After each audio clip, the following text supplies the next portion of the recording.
जहां पिछले 25-30 सालों में लालटेन वालों ने, राजद ने ये बता दिया कि तुम राजनीति में हिस्सेदारी मत मांगो, हमारे पीछे चलो, हमको वोट दो, हमारे लालटेन में किरासन तेल बनकर जलते रहो और अपने बच्चों की चिंता मत करो। यही आपके दुर्दशा का कारण है। जिस मुसलमान से बात कीजिए वो कहता है कि हम लोग को कोई टिकट नहीं देता है, भागीदारी नहीं है। इस बिहार में जहां आपकी 18% आबादी है, सिर्फ 19 विधायक यहां पर मुसलमान हैं।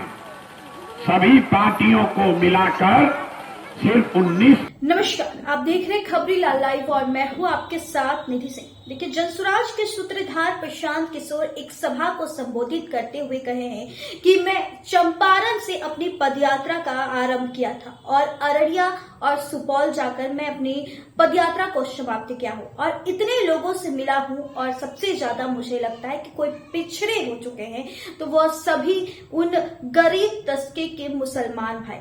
वो उनको ना ही लालू यादव के कार्यकाल में अच्छे मिले हैं और ना ही अभी मौजूदा सरकार से उन्हें कुछ अच्छा मिल पाया है।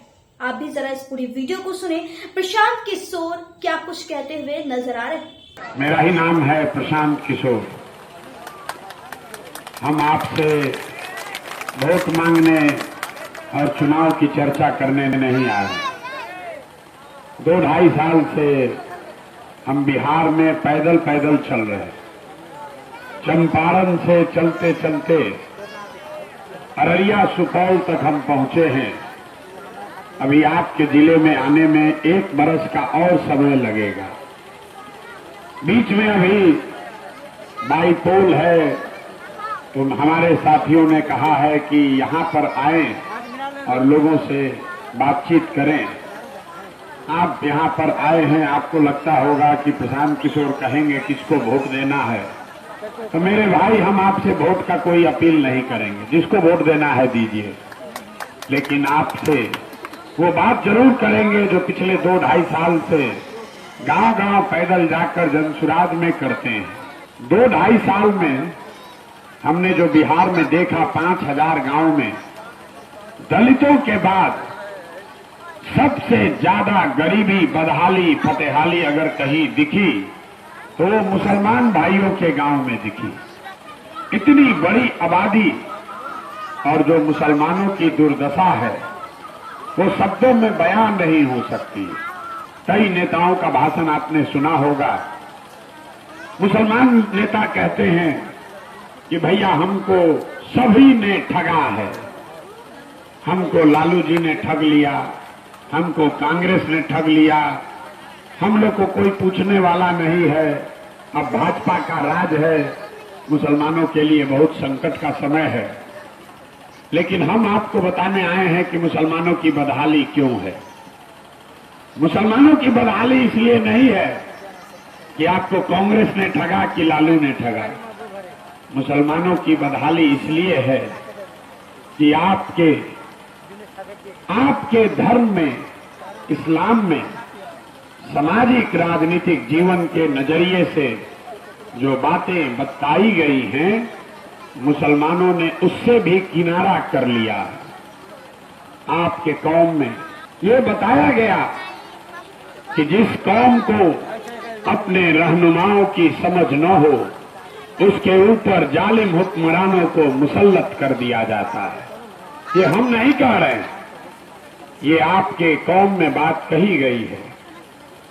अगर आपको लगता है कि आज के जो हुक्मरान हैं वो जालिम हैं, उनको आपके और आपके बच्चों की चिंता नहीं है, तो बात पैगंबर साहब ने कही है तो गलत तो हो नहीं सकती है। आपके ऊपर जालिम हुक्मरानों का शासन तब होगा जब आप गलत रहनुमाओं का चुनाव करेंगे। पिछले 25-30 साल से मुसलमानों ने सिर्फ और सिर्फ एक ही बात सोची है, कौन भाजपा को हराएगा।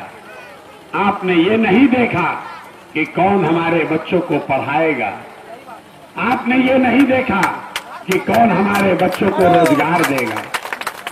आपके मन में ये डर बैठा दिया गया कि तुम अपने बच्चों के लिए पढ़ाई की चिंता मत करो, तुम हमसे रोजगार मत मांगो, तुम हमसे सड़क मत मांगो, सिर्फ और सिर्फ हमको वोट देते रहो क्योंकि हम भाजपा को हराएंगे।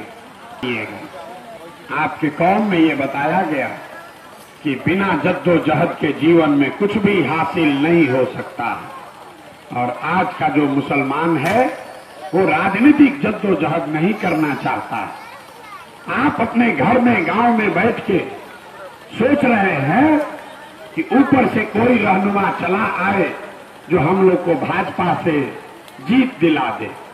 आप वो जद्दोजहद नहीं करना चाहते। कौन आपका रहनुमा आएगा? कोई भी नहीं आएगा। न कांग्रेस आपका रहनुमा हो सकती है, न तेजस्वी, न प्रशांत किशोर। इतनी बड़ी कौम में, इतनी बड़ी कौम का रहनुमा कोई प्रशांत किशोर नहीं हो सकता।